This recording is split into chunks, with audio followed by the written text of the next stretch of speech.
Okay, solid states of matter which define that it is having definite shape and mass. You know the properties of solid. Am I right? I think it's going slow, but I'll complete. Today we are going to complete melting and boiling point and interconversion of states of matter based on this. These are the properties now. You know the properties? Next is liquids and its properties and gases and its properties. This I have completed. And no doubts within the properties, and we have compared all the three.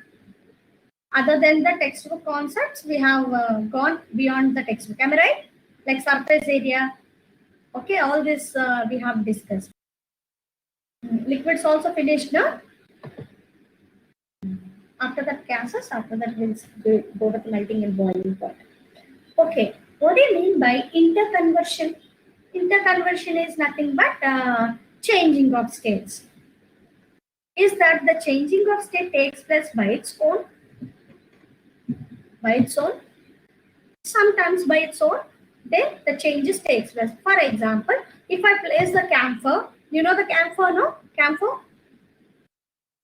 Okay, if I place the camphor outside an open surface for 2 to 3 days, gradually the camphor evaporates. The camphor evaporates by its own, and it converts, or the size of the camphor gradually decreases. Okay, the size of the camphor gradually decreases. Why does it so?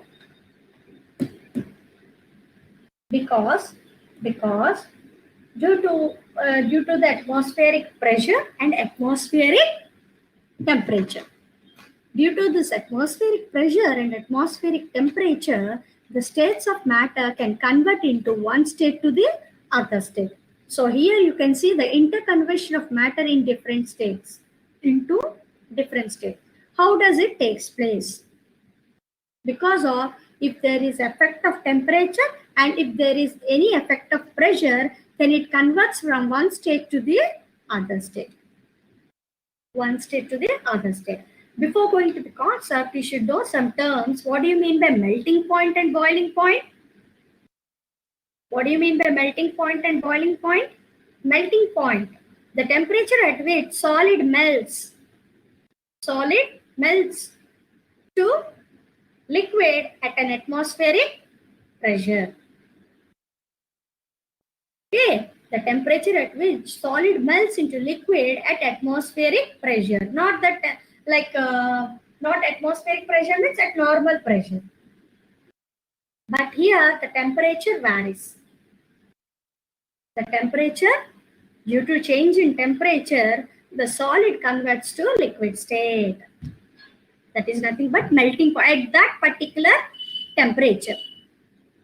At that particular temperature, so that when the temperature attains, it starts converting from solid to liquid. Understood, children? Melting point takes place in solids, boiling point takes place in liquids. Understood? Due to change in temperature, solids can convert into liquids, liquids can convert into gases. And this process is vice versa. What do you mean by vice versa? It can also be reversible.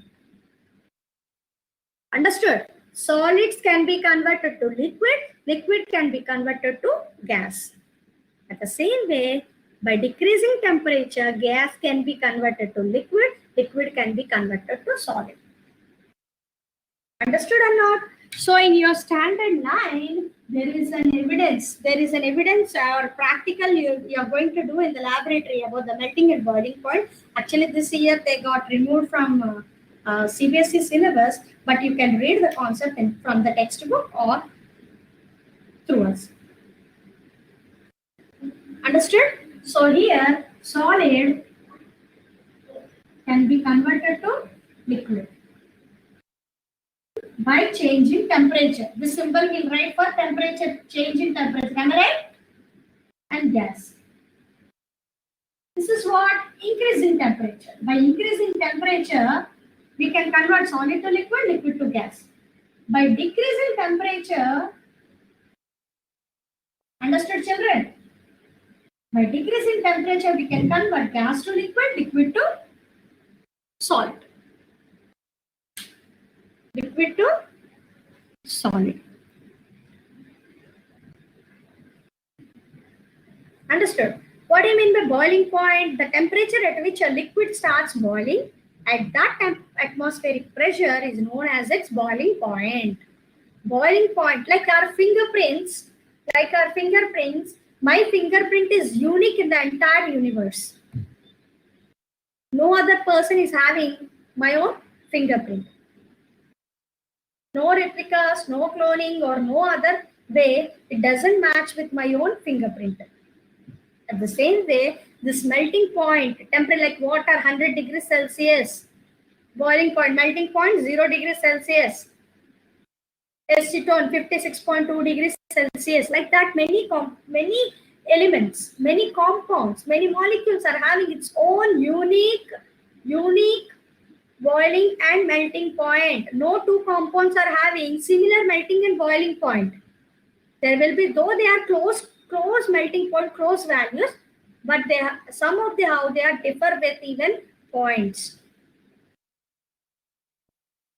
Understood, children? So this melting point and boiling point, this melting point is boiling point is to convert.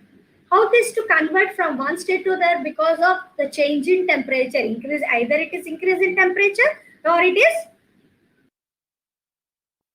decrease in temperature. And this you can see here, you can see pictorial representation. You can see the image over here. This is the way, correct setup. This is the way we'll do it in the laboratory. And we'll observe the temperature changes, and visually we can see we can see the changing the state of solid to liquid, liquid to gas. Understood, children? Okay, now you understood about, very good, Bhumika. Now you understood about the melting and boiling point. Yes, you'll get many more melting and boiling point. No need of by hearting any values, but the simple values like acetone, because all these you learn in the first chapter. Okay, what are the components, what are the chemicals you are learning? You should know the melting and boiling point. And it's not compulsory, but if you know that, you will be having some additional knowledge. Okay.